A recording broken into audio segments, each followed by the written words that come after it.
Labai. Šiandien pusryčiams bus gardus pyragas, bet sveikuoliškas pyragas su bananais, morka ir avižomis. Ingredientai.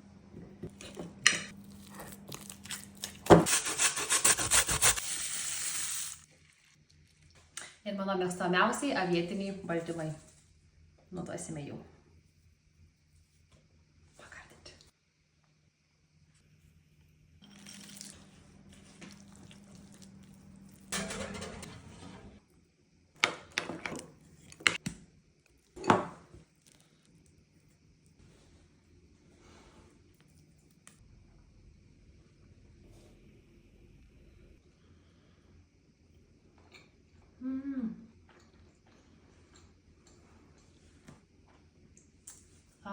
Labai skanu. Ir dieną, žinokit, tikrai galime pradėti su pusryčiais nuo pyrago.